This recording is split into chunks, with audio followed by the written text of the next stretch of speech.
est tout à fait possible de partir avec son animal de compagnie. En effet, on peut le mettre dans tout type de transport. Donc le moyen de transport qui est le plus privilégié, forcément, c'est la voiture. On fera simplement attention, effectivement, s'il y a le soleil, que l'animal ou la cage de l'animal ne soit pas placée directement en fait sur la vitre ou dans le coffre si le voyage est un petit peu long. Bien évidemment, on ne laisse pas son animal dans la voiture dès qu'on sort du véhicule. Attention, on peut avoir des coups de chaud, ça peut arriver très très vite. Donc cet été, on fait très attention. On peut également le prendre en train.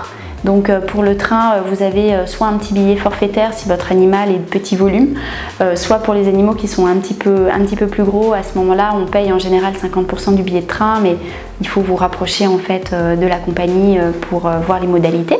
Et puis vous pouvez également l'emmener en avion. Donc en général, les animaux qui font moins de 6 kg avec le contenant peuvent passer en avion, ça dépend des compagnies. Et puis les animaux qui seront un petit peu plus lourds partiront en soute. Ce qui peut poser souci aux propriétaires également lors des transports, c'est de se dire « Oh là là, mon animal il va mal le vivre, il va être anxieux et puis il y en a qui vomissent, donc non, il y a des solutions qui existent. Vous pouvez tout à fait en fait vous rapprocher de votre vétérinaire. Il y a des cachets qu'on peut donner à l'animal pour éviter qu'il ne vomisse. Et puis si votre animal supporte très mal le transport, il est très anxieux, il vocalise, etc. Sachez que vous pouvez également vous rapprocher de votre vétérinaire. Il y a des solutions médicales qui existent également et en fonction de votre animal, de sa pathologie, il saura vous aiguiller pour accompagner votre animal pendant ce temps de parcours. Mais au-delà de ce temps de parcours, vous allez offrir à votre animal un cadre de vacances. Je pense qu'on a tous subi un petit peu les différents confinements. Ça lui fait aussi une bouffée d'oxygène, lui, de partir ailleurs et de pouvoir être avec vous, c'est également moins anxiogène pour lui. Vraiment, emmenez votre animal, c'est bon pour son bien-être. Et en plus, on a de plus en plus de lieux qui sont pet friendly, où vous pouvez emmener votre animal. Sur les sites internet, vous pouvez vérifier que les parcs ou les plages sont accessibles. En fait, on en a de plus en plus qui le sont pour les animaux de compagnie. Et vraiment, il y a de plus en plus de solutions, que ce soit du camping, que ce soit à l'hôtel, que ce soit du B&B, etc. On a beaucoup de choses qui existent et ça fera beaucoup de bien à votre animal.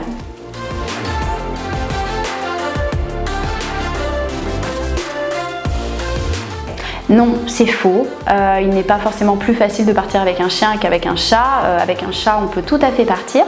La hantise des propriétaires, c'est souvent en fait la cage en fait, dans laquelle on va mettre l'animal en fait, pour pouvoir partir. Donc ça, il y a tout à fait un apprentissage qu'on peut faire avec des petites friandises pour préparer l'animal à rentrer très progressivement dans sa caisse et le faire tout en douceur pour que finalement le jour du transport, ça se passe bien.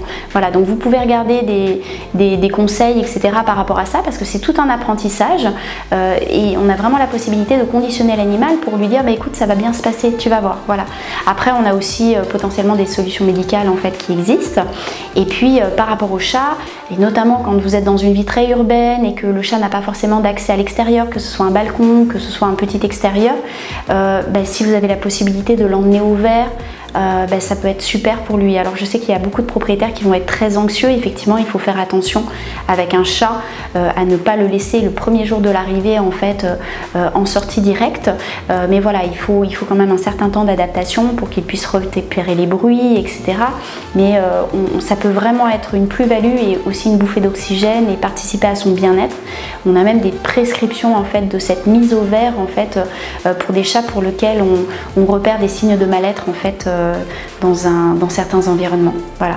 Donc aucune contre-indication, au contraire, emmenez votre animal. Et pour les plus anxieux, on a également des solutions de géolocalisation de votre chat. Et n'oubliez pas lors de vos déplacements de bien déclarer sur la fiche d'identification de votre animal ICAD votre domicile temporaire en fait pendant les vacances.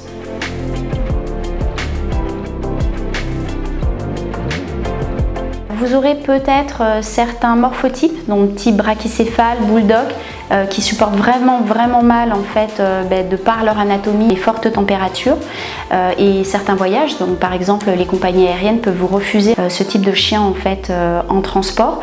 Donc là c'est effectivement à analyser. Si vous avez des contre-indications médicales en fait qui sont posées par votre vétérinaire, il faut y réfléchir avec lui. C'est pas impossible, mais il faut simplement aménager en fait ce voyage et puis sur place comment on va héberger l'animal pour qu'il soit dans les meilleures conditions possibles. Et puis vous pouvez aussi avoir peut-être une autre exception si vous avez des animaux qui sont vraiment assez anxieux et qui ont toujours vécu à la campagne, qui ne sont pas du tout habitués au milieu hyper urbain. Là encore, la transition peut être un petit peu compliquée. Donc en fonction de votre durée de séjour, effectivement, on peut essayer de voir si on a des solutions alternatives.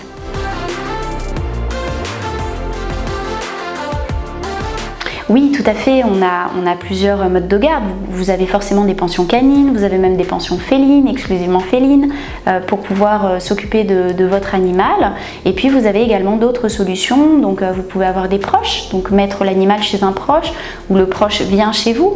Vous avez également d'autres systèmes, donc avec parfois des retraités qui acceptent de venir garder votre maison, du système de pet sitter, et donc voilà, donc on peut trouver également des solutions si on part très peu de temps, ou si vraiment on a une contre-indication formelle en fait à pouvoir amener l'animal sur le lieu de déplacement.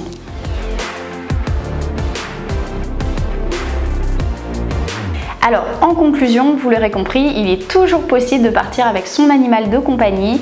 L'animal fait partie de votre famille, donc on pense à l'emmener, ça va lui faire un bol d'air et ça va contribuer à son bien-être.